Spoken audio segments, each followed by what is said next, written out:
قرب قیامت میں اللہ کے نبی صلی اللہ علیہ وسلم نے فرمایا قرب قیامت کی ایک علامت یہ ہے کہ لوگ زمین میں دھنسیں گے۔ اور عائشہ رضی اللہ عنہ فرمانے لگی یا رسول اللہ کیا جب اس امت کے اندر بھی ہوگا؟ فرمایا ہاں، اس امت کے اندر خسف بھی ہوگا، چہروں کی شکلیں بھی بدل جائیں گی اور آسمان سے پتھر بھی برسیں گے۔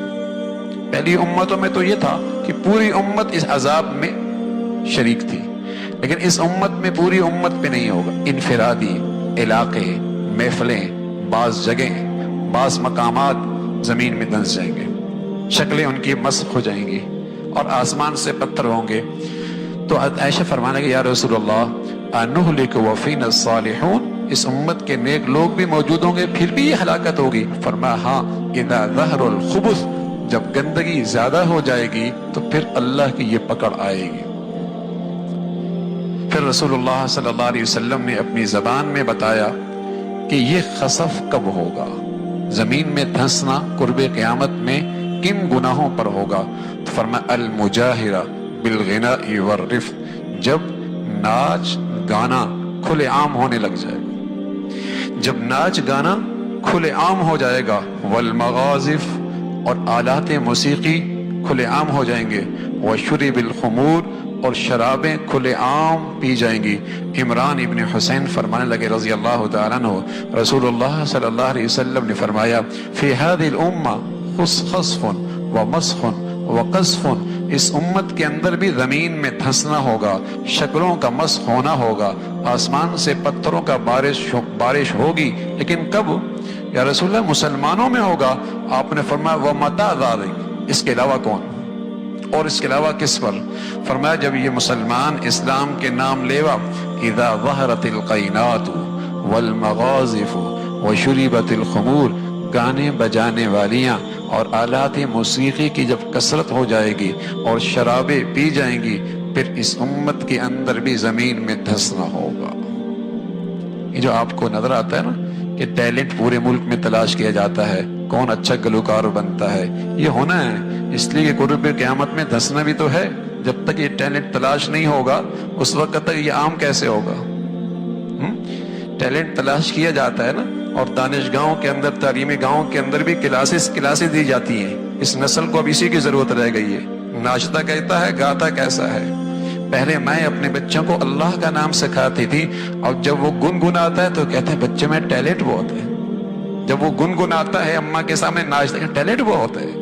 پہلے میں بسم اللہ پڑھاتی تھی، اللہ کا نام سکھایا کرتی تھی، اللہ کی بات سکھایا کرتی تھی، پوری کوشش ہوا کرتی تھی ماؤں کی کہ بچے کی زبان سے سب سے پہلے اللہ کا نام لے، اور اللہ کرے اس کی برکت سے آخری کلمہ بھی اللہ کا نام کا ہو، اور اللہ کے نبی کی بشارت ملے کہ سیدھا جنت میں چلا جائے گا۔ لیکن اب کیا ہے، مائیں بچوں کو جب سینے سے لگاتی، چھاتی سے لگاتی تو ان کی تربیت کرتی تھی، حسبی ربی جل اللہ ما فی قلبی غیر اللہ نور محمد صلی اللہ لا الہ الا اللہ لا الہ الا اللہ، دودھ پلا رہی ہوتی اور ان کے کانوں پہ ہاتھ رکھ کے انہیں یوں لوریاں دے رہی ہوتی، اور ان کے زبان سے یہ الفاظ ہوتے تھے تاکہ بچے کے دل کی دنیا میں یہ چیزیں نقش ہو جائیں، اور جب وہ زبان کھولے تو اللہ کا نام لے، زبان کھولے تو اللہ کا نام لے، اللہ کا نام لے۔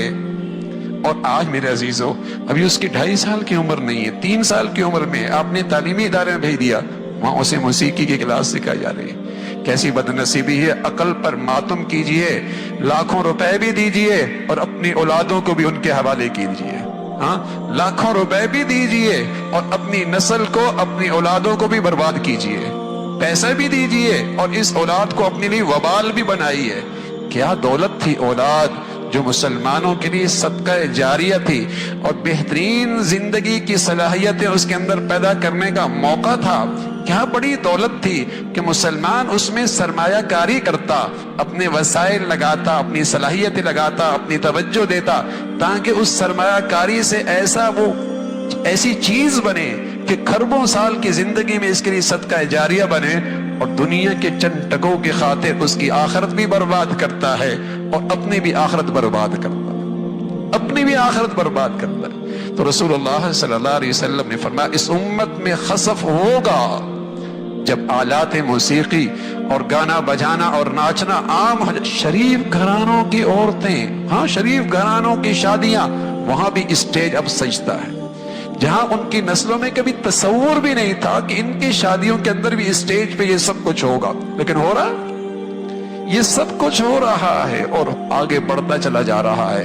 تو ہاں ہوگا، اس لیے کہ قبر قیامت میں زمین میں دھنسنا بھی تو ہے، مرنا بھی تو ہے. ہاں یہ قیامت کی شکل بھی پوری تو ہونی ہے. اللہ رب العزت ہمیں، ہماری نسلوں کو، ہماری اولادوں کو ان فتنوں سے اور ان گندگیوں سے ہمیشہ محفوظ فرمائے، اور اللہ اپنی ناراضگی سے، غضب سے